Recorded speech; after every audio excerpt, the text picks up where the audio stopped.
I'm Franco Rosales, and welcome to CFS TV. Every year, people from all around are given the opportunity to enjoy family-friendly activities. Here's Roxanne Rocks with the story on SciFest. Hi, I'm Roxanne Rocks, and this is our 10th year anniversary today at SciFest. And we're going to be doing interviews and finding out what SciFest is all about. Are y'all having fun at SciFest right now? Yes! What is y'all's favorite part so far?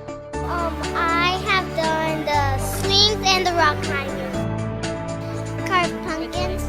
There's green on top and blue on the bottom. We did the hula hoop battle. We did the cookie decorating. We went to the Heavy D and the Chick-fil-A battle. We did the ducky racing. So we did some rock climbing. I did some rock climbing. Climbing. I ain't go that far, but it was okay. I went to the top, but I was scared. But I came back down though. It's all good. I love Sci-Fair. I do a lot with the college. I do a lot with the Berry Center and the high schools and any of the schools really. But Sci-Fair is just an amazing community and it's growing so fast. So I just want to, there's so many families out here that, some of the kids are struggling a little bit. So we definitely try to let them know that we're here to help.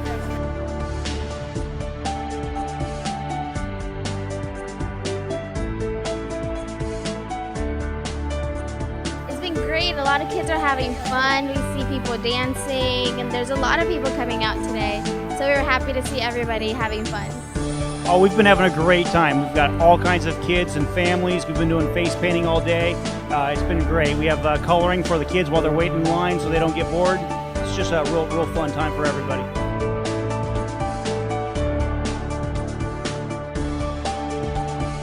So what did you learn today? I learned how to build a rocket. And how much fun was that? Awesome. Shooting your rocket off, how fun was that? That was really fun. And did you learn anything? If you don't put as much tape out on there as I did, then it wouldn't shoot as far. Yeah, because you don't want to get any air in it, right? Right. Y'all put on a very nice program. Everybody's coming out with smiles. They had such a good time. The kids all look so cute with their face painting. Everybody looks happy to be here. Mr. Kitty, having tons of fun here today? Y'all really should just do this like every month or so. For me, I look at it like it's keeping a lot of kids out of trouble. They can come somewhere and have fun in a positive environment. And then, it's at a college, so they think about it like, okay, they're having this much fun at the college. Maybe we should go to college. So I just want to encourage everybody, to do the right thing. And this is a good event for everybody to do the right thing. Up next, we have Carlos Giron here in the studio to give us some insight on the Pop Singers class. But first, we have Emily Jorgenson with the Who the Duck Are You and AJ Gonzales with In Your Face.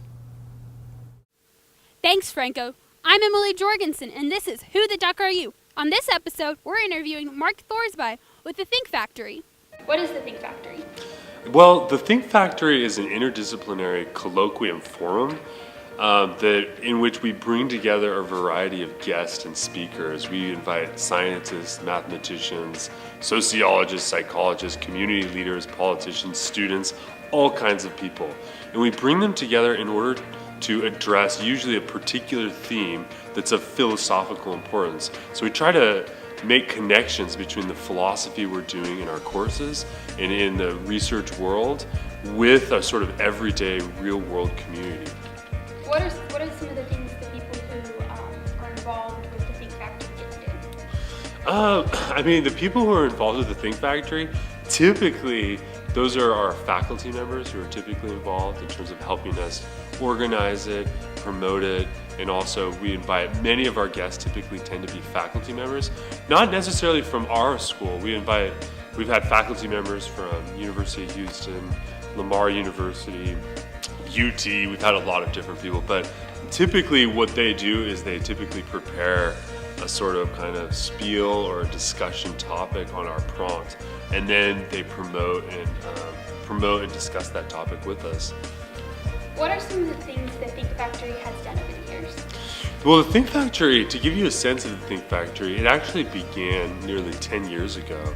It was founded by Jason Muhlenbelt, who originally designed the Think Factory to be a version of the Socrates Cafe in which you would pick a topic and just get people to talk about the topic in a sort of public forum. And over the years, the Think Factory has slowly evolved and gone through a variety of iterations.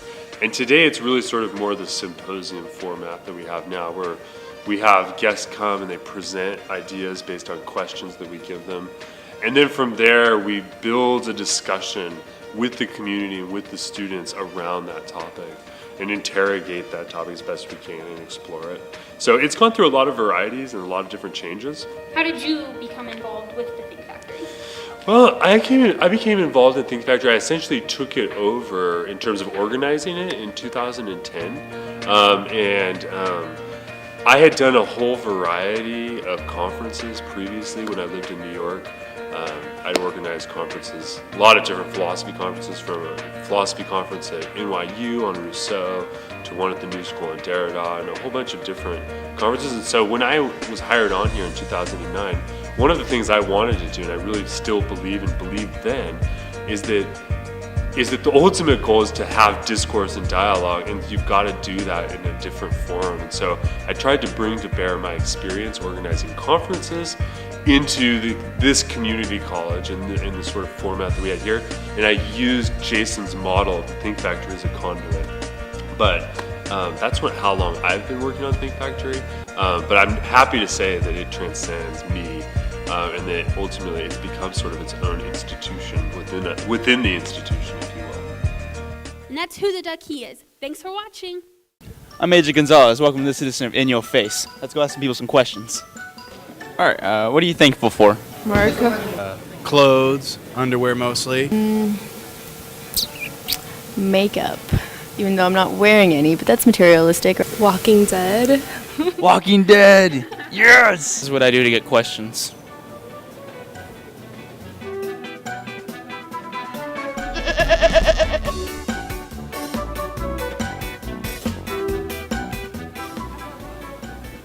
You'll see. Okay, let's start. All right. And what is your worst Thanksgiving experience? Worst Thanksgiving experience? Maybe getting diarrhea from the turkey I ate a while. My mom burned the stuffing once, so we didn't have stuffing that night. I ate a burger last Thanksgiving at Studio Movie Grill. Did it suck? Yes, it did. I was wearing a white dress, and, well, I mean, you know, white on Thanksgiving, probably not the best idea, because it was not white by the end of the night. It was really, really, really dirty, and... It turned into a bib? Yeah. I'm kind of a messy eater. Yeah, you gotta stand in your shirt right there. Do I really? Actually, yeah, I probably do. I have one right there. Oh my god! In your face! Welcome back to CFS TV.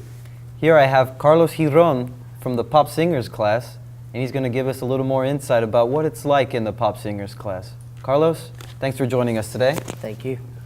So first question, Carlos. What's your favorite part of being in the Pop Singers class? Well, my favorite part of being part of that class is, first of all, we all sing in each class, which I really love. I really love how to sing. And they teach us how to improve ourselves better. And for me, that's something that not many classes have. Like in that particular sense, you have these classes that they have for musical theater or opera or choir. But for that class, it's just pop music, commercial music, which is a style that you can listen to the radio all the time. And it helps you to be better in those areas. Right. It's really something you can just have fun with, huh? Definitely. Yeah. So no pressure. No pressure. You just do what you like. Awesome. Awesome. Second question. I know Pop Singers class works with Glee Club from time to time. Yes. And you guys are actually working with them in an upcoming concert. Yes. How's that been like? It's been great so far. Usually, the concert is with the Pop Singers and the Glee Club. So, to be at the concert, you need to audition for it. Okay. Either you're being in Pop Singers or you're in Glee Club. They both audition for a number in the concert. And it's pretty interesting because sometimes the class doesn't have a voice that we need, but Glee Club has it. So it makes like a partnership between there. So they work together at the same time. Awesome. And when is the upcoming performance? December 4th. December 4th. Yes. Okay. So are you guys ready? We're working on it. Working on it. Okay. All right. Third question. Do you have a favorite song from your upcoming performance? Favorite song, I will say the first song, the first number is going to be Cell Block Tango. Okay. It's going to be a pretty intense song, I can say. It's going to be fantastic, I'm going to say. It will have a lot of choreography going on from the ladies, and it will be great to see on live. I've been looking at the choreography, what they're blocking, and it looks amazing. I can only tell you that you need to wait until you go to the concert. Oh wow, I can't wait to see it. Fourth question. In your own words, what would you say the pop singers class is like? It's not a regular class where you just sit on a table, sit on a desk, and you just watch some material and that's it. The first thing you do over there is you sit down, you talk to each other, you know who's in the class, which it is a good thing because it's gonna make you improve if you're going into a professional career, into the commercial music. So, for example, if you're going to an audition, like a real audition for a musical theater, that class is going to help you because it's going to give you the skills for that, and also they're going to improve you the way you sing it, the way how you express yourself, and it will make it more commercial for those kinds of activities. Gotcha. So it will be, they teach you a lot of stuff that they don't have in that many classes. They will be very useful if you want to go into professional area with the music. Sounds like an incredible class. Yeah. And are there any requirements? Let's say, I don't have much of a voice, but I want to, join the class anyway. Well, to enter the class, you need to go through audition. Okay. They have auditions since it is a late start class. They have auditions like 2 weeks after the semester starts, maybe a week. And you go as a singer, and if they accept you, then you're in. You need to register the class, and that's it basically. That's the only requirement that you need. All right. Besides of singing, which is you can be singing and you can be in the class, so they can be better. Perfect. Sounds awesome. Well, thank you so much for joining us today on the show, Thank you. Carlos. Thank you very much. When we come back from the break, we'll have Sam Toller with Glee Club, and we'll ask him a few questions, so stay tuned. Welcome back. Here I have Sam Toller in the studio with us. He's going to be talking to us about Glee Club. Sam? How's it going? Thanks for coming. So, first off, what's your favorite part about being in Glee Club? Oh, my favorite part would definitely be the people. Okay. It's a welcoming environment. It's a place where you can just kind of go and just have this common interest in music. So it's really easy to relate to everyone. So you just get there and you're like, oh, hey, these people are totally into music like I am. Awesome. New friends. Instantly. It's great. It's great. Yeah. So I know you guys have an upcoming concert. Carlos mentioned it's December 4th. How's it like working in that? I know you guys are working with the Pop Singers class. Can you tell me more? Well, for the concert, it's really interesting. It's really it's exciting because it's it's kind of a new thing for me personally. Really? And I'm I'm part of the Glee Club, so I've only done one other concert before. So going in, it's definitely a new experience being part of a production. It's just kind of a easy way to just kind of get in there and learn how it goes, and blocking and how a performance is set up and how to present it and everything. So yeah, it's and the choreography, I'm sure the choreography is really complex and there's a lot of thought put into it. Yes. Yeah? Yeah. Our sponsor actually for the Glee Club, Professor Aaron Alon, he does a lot of the blocking as well as Heather. Gotcha. Professor, okay, well Heather does a lot of the blocking as well. And they put a lot of thought into it in the presentation, build up for every song, and it's really good. It's very, very much based on character work and Gotcha. Presenting a character in a very interesting light. So interesting. Yeah. Wow. So do you have any upcoming meetings? What do you guys have in store for us? Yeah, usually at the first Thursday of every month is whenever we have a Glee Club meeting. Okay. And this coming month is going to be the concert.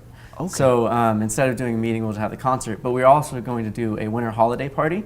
Gotcha. So all of the Glee Club members and the pop singers class are invited, if they're part of Glee Club, to come in and just, you know, be a part and have fun. So yeah. Awesome. Wow, that sounds awesome. Well, thank you so much for Yeah. joining us Yeah. today. We appreciate your time. When we come back, we're going to have Kitty and Michael playing a very special tune for us. It's Imagine by John Lennon. Stay tuned.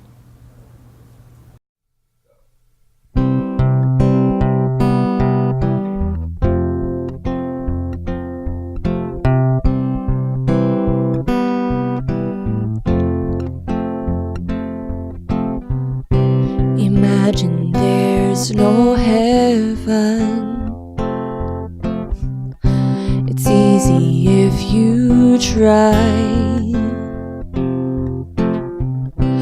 No hell below us. Above us only sky. Imagine all the people living for today. Oh, imagine there's no countries. It isn't hard to do. Nothing to kill or die for. And no religion too. Imagine all the people living for today. Oh, you may say I'm a dreamer, but I'm not the only one. I hope someday you'll join us, and the world will be as one. Imagine no possessions. I wonder if you can. No need for greed or hunger. A brotherhood of man. Imagine all the people sharing all the world. You may say I'm a dreamer, but I'm not the only one. I hope someday you'll join us, and the world will live as one. That about just wraps up our show. Make sure you tune in next time. I'm Franco Rosales, and this has been CFS TV. Goodbye now.